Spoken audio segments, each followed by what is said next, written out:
Hi, everyone, and welcome to the 10 Minutes Now podcast. I am your host, Paola Barcácer, a technology professional based in Singapore. Join me on a series of positive and impactful talks with amazing people around the world, from diverse professional and personal backgrounds. We will learn about their work and personal journeys while having fun along the way. Let's be real. We all need some positive stories right now. So let's get started. Welcome to episode 1. Thanks for joining. Today, we'll be talking to Melinda Chapple-McCamish, one of the most charismatic, energetic, and smartest people I know. She's a seasoned professional in technology and corporate change, having worked in financial institutions across Europe and Asia. Mel was leading global technology and change initiatives for Schroders until February this year, when she was made redundant due to the impacts of COVID. We will talk about that later, but about the positives. Mel has now decided to pivot out of corporate life and work full-time, launching her activewear range for female martial artists. Talk about change. She's also a Muay Thai and Meditation mentor, having gone through extensive training across Asia. You can find her on Instagram on @the8warriors.women. I'll also share that on the description. This is 10 Minutes Now, so let's get cracking.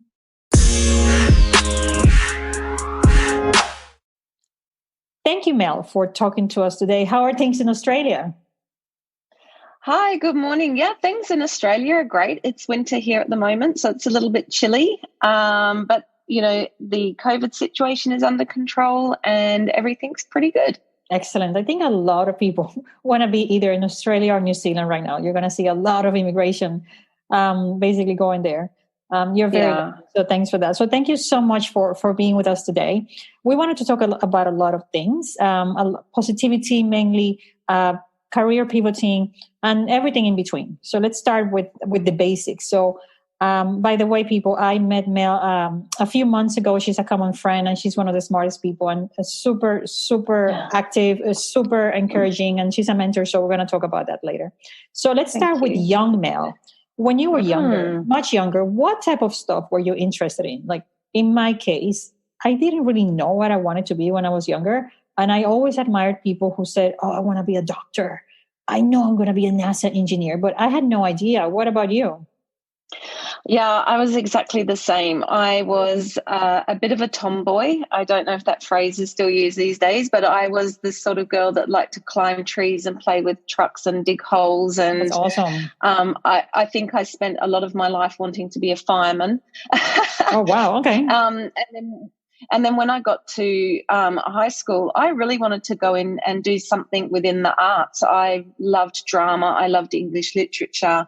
I loved live plays, and I really wanted to go off and do something that involved the arts. But I just couldn't because, you know, back in my younger days, that was seen as quite a frivolous thing to do. It wasn't seen as a career. I come from a very, you know, poor background. So to go to uni would have been a huge stretch, but to go to uni for something as frivolous as the arts, that was a real no-go. So I didn't really have anything outside of that dream that I wanted to do. So I quite literally fell into IT. Interesting. Okay, that's actually a lot of people go through that. So now we're going to talk about the degree chat that we had a few days ago. A lot of successful people have not been to uni. And I agree that degrees are not exactly needed for many professions. However, there are exceptions. Nobody really wants to see a doctor from the University of YouTube. So what are your views? What are your views on achieving success without the traditional university path? Yeah, I think, look, notwithstanding those areas where formal learning is an absolute must, I think that my philosophy is people have been my university. I couldn't afford to go to university, so I ended up leaving school at 15, and I've been working since 15. But I never lost the yearning to learn. I never lost that curiosity. So in the absence of a formal university, people became my university. And of course, I didn't grow up in the YouTube internet era. Yeah. So, I had to read and I had to ask people questions. And as I was, growing my career, there was a lot of humility. There was a lot of, moments where I had to suck it up and realize I didn't know everything. So really, people were my university and still are today. I learn my most from people and from reading. And I don't think that anybody should let the lack of formal education stop them from pursuing something that they really, really want to do. Definitely. Especially now, we live in the information age. There are so many ways that if you really want something, you can go out there and get that experience, learn, acquire the knowledge.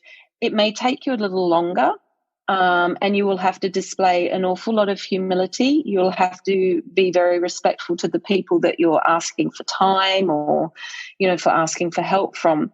But you really shouldn't let the lack of formal education stop you from pursuing what you really want to pursue. I agree, completely agree. I mean, I went to uni, but my career has changed quite a bit. I actually did a marketing degree and I've never actually worked in marketing. So I do believe people can just basically go and do what they feel is best for them. So going to actually work. So you mentioned that you've been working from a very young age. Do you remember when you landed your first job and how was your approach? Was it more kind of I just need a job right now, or you knew exactly that first job was kind of the beginning of bigger things?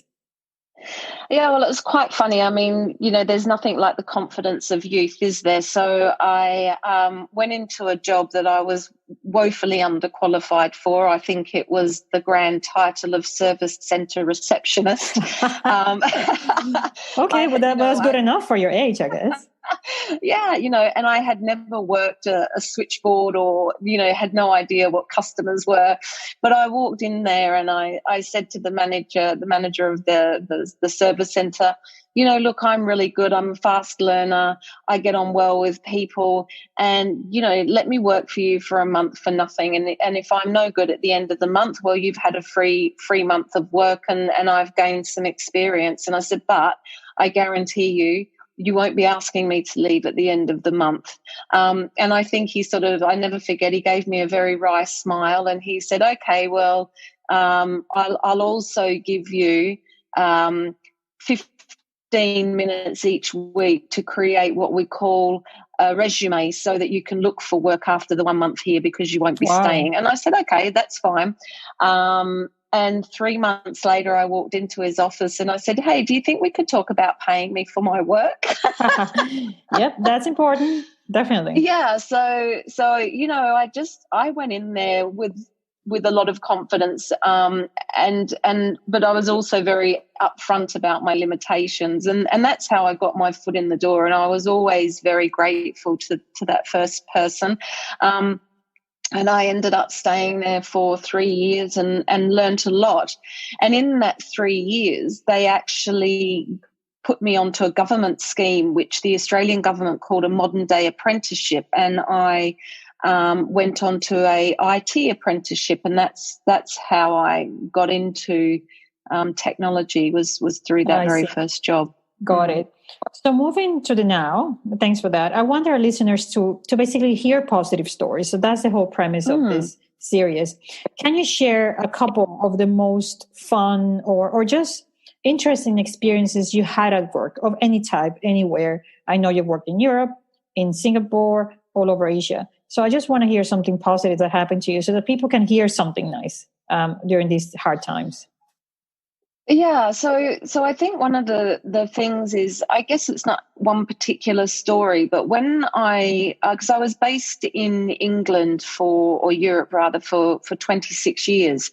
And for a large number of those years, I worked for myself as a contractor, and the contractor market is quite lucrative in Europe as opposed to what it's like in Asia. But I worked for myself, and I think what I really, really enjoyed there, given my passion for people and my passion for sort of, plugging my formal learning gaps with learning on the job and learning from people, I was really, really lucky to be able to live and work in Paris, in Brussels, in Amsterdam, I did some time in Barcelona and Madrid, and then did a little short stint in New York.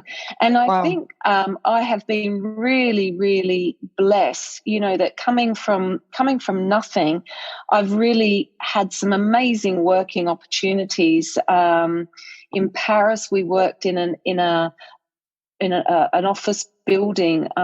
It was for BNP, and it used to be a nunnery with beautiful, and it had a beautiful glass roof that was the only stained glass roof in the world, designed by the same chap that designed the Eiffel Tower. And so to be able to walk into this beautiful building with this huge piece of, one-off history over our heads every day that we got to look at, I just used to marvel at that. And that used to really inspire me. I just thought that was the most beautiful thing that you could see, on a daily basis as you walked into your office. That's amazing, because that means that would impact productivity as well. If you walk into a place where you're actually just inspired, literally just by the architecture when you come in, that must have been quite nice. Yeah, absolutely. It was so amazing. And, I've worked with some really inspirational people and some very quirky people. And I've been able to, when I've moved from country to country, I've been able to immerse myself in their culture and learn some of the language and things like that. So I think my contracting career in IT has been really, really good for me, both in terms of personal growth and professional growth. Awesome. Well, I'm going to keep all these episodes under 10 minutes, and that's one of my goals. So what we're going to do on the next episode 2 or part 2, we're going to be talking about happiness in the workplace, working in different cultures, about your career shift from tech, practicing Muay Thai and meditation as well. So thank you so much for your time today. It was great chatting with you, and let's just basically catch up again on the next episode or the next part 2. Awesome. I look forward to it. Take care. Have a great day. Thank you.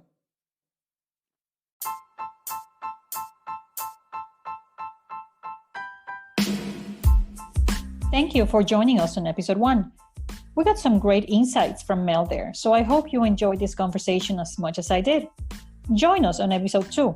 Where Mel and I will talk about happiness in the workplace, her meditation journey, and how COVID literally changed her life for the better. Let's stay positive, everybody.